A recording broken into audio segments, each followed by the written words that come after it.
అంత గట్టిగా ఏమి కొట్టలేదమ్మా. ఏమంటున్నారు? జ్వరం వచ్చింది చూడుగా. ఒకసారి ఏమైనా చూద్దాం. ఏం కాదు చూపి, నేను ఉన్నా కదా, ఎందుకు పోయి పెడుతున్నావు? ఏమైందా మేడం? చూడండి కదా, జ్వరం వచ్చింది. అట్లా కొడతారా ఎవరైనా? కొడతారా? వాతలు పడేలాగా కొడతారా టీచర్స్? మేమేదో పొద్దున పోయి సాయంత్రం వస్తాము, చేనులో పోతామని పిల్లల్ని విడిచిపెట్టిపోతారు. మీ అమ్మాయి నేను అవన్నీ ఇలా మీరు అంత గట్టి కొట్టినారు కాబట్టి మా కూతుర్ని నేను పోయి పోలీస్ కంప్లైంట్ ఇస్తాను. మేడం అసలు మీ అమ్మాయి ఏం చేసిందో తెలుసా? నెక్స్ట్. నమస్తే మేడం. నమస్కారం అమ్మ, కూర్చోండి. వద్దులే గానీ నేను కంప్లైంట్ చేయాలని వచ్చినా మేడం. కంప్లైంట్ తీసుకోండి. సరే అమ్మా, కూర్చోండి, కూర్చొని మాట్లాడుకుందాం. వద్దులే మేడం, మాకు కూర్చుంటే మీకు ఏదో అన్నట్టు ఉంటుంది, నాకు భయం అవుతుంది. నిలబడే చెప్పండి. మా అమ్మాయిని స్కూల్లో టీచర్ కొట్టిందంట. ఏమి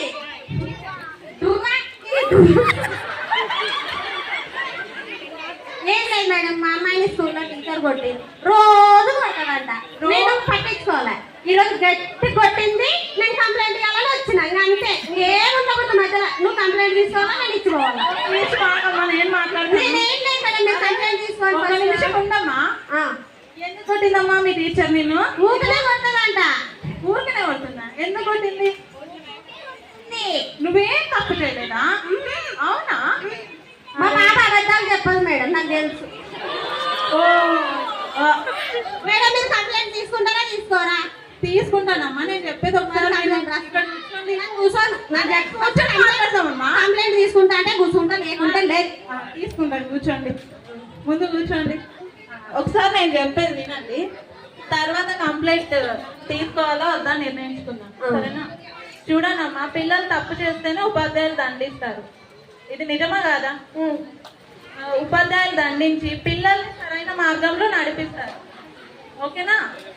మమ్మల్ని కూడా మా ఉపాధ్యాయులు దండించి శిక్షించబట్టి మేము ఈ స్థానంలో ఉన్నాం.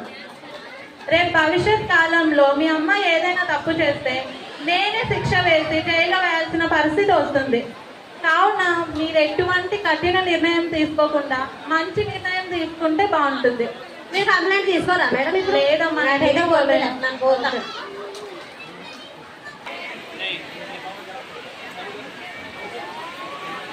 Madam fast. నమస్తే మేడం. నమస్తే మేడం. ఏం లేదు మేడం, నేను ఒక ఆశ పైన కేసు వేయాలని వచ్చిన.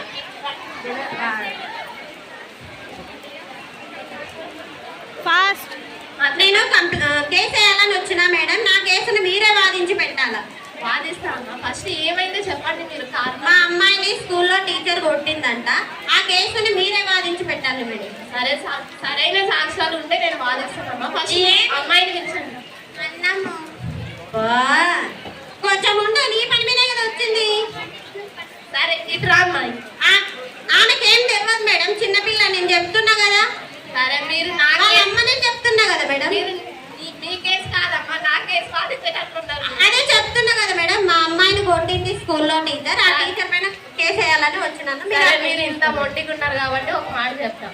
ఏదో ఉపాధ్యాయుడు అవన్నీ దండించాలని మీ తప్పుని సమర్థిస్తే వారి కేసుని భవిష్యత్తులో నేనే వాదించాల్సి వస్తుంది. సో ఫస్ట్ మీ అమ్మాయి తప్పుని తెలుసుకోండి. ఎవరైతే మీ అమ్మాయిని తప్పు సరిదిద్దిస్తారో ఆ ఉపాధ్యాయుల దగ్గరే వదిలేసేయండి.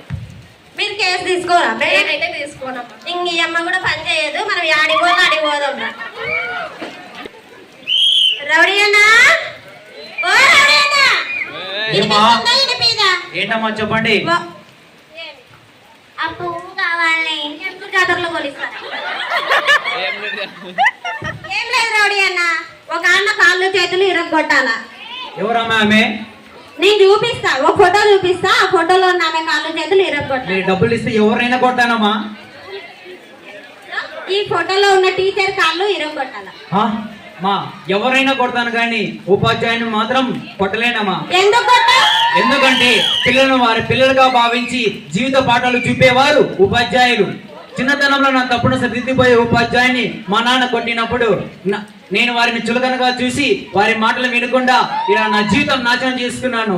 ఇలా రౌడీలా తయారయ్యాను. సమాజంలో నీచమైన బతుకును బతుకుతున్నాను. అదే ఉపాధ్యాయుని మాట వినింటే నేను సమాజంలో ఉన్నత స్థితిలో ఉండేవాడిని.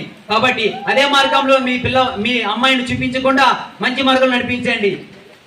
అదే మార్గంలో మీరు చూపించాలనుకుంటే నా దగ్గర రండి, నా రౌడీ గ్యాంగ్ లో జాయిన్ చేయించుకుంటా. తెలిసినప్పుడు తెలుసుకొని ఉపాధ్యాయుని గౌరవించి పాఠశాలలో చేర్చండి అమ్మా. అంటే ఇప్పుడు కొట్టనంటావు లేదమ్మా, ఉన్న ఒక బిడ్డని రౌడీగా చేయాలంట. ఈయననే మాట్లాడాలి. హ్యాపీ మార్నింగ్ సిడా. నమస్తే మేడం. నమస్తే, చెప్పండి అమ్మా. ఏం లేదు మేడం, మొన్న మీరు ఏదో చెప్తుంటే కూడా నేను వినలేదు. అసలుకి మీరు ఏం చెప్తున్నారో కూడా పట్టించుకోకుండా నా మటుకు నేను వాదించాను. నన్ను క్షమించండి. మా పిల్లల తప్పు నేను తెలుసుకున్నాను. మా పిల్లల భవిష్యత్తు కోసం మీరు కష్టపడుతున్నారండి. చాలా ఆలస్యంగా తెలుసుకొని మీ దగ్గరికే మా పిల్లల్ని వదలడానికి వచ్చాను. క్షమించండి మేడం, తప్పైంది. మేడం ఒకటి చెప్తాను, గుర్తుపెట్టుకోండి. పిల్లల్ని దండించడం మా ఉద్దేశం కాదు. వారు చేసిన తప్పులు సరిదిద్దాలనే అప్పుడప్పుడు దండించడం జరుగుతుందే తప్ప వారిపైన ఎటువంటి కోపం కానీ ద్వేషం కానీ ఉపాధ్యాయులకు ఉండదు. ఇప్పుడు మీ అమ్మాయి చేసిన తప్పేంటో చెప్పనా? చెప్పండి మేడం. మీ అమ్మాయి ఒక పుస్తకాన్ని దొంగలించింది.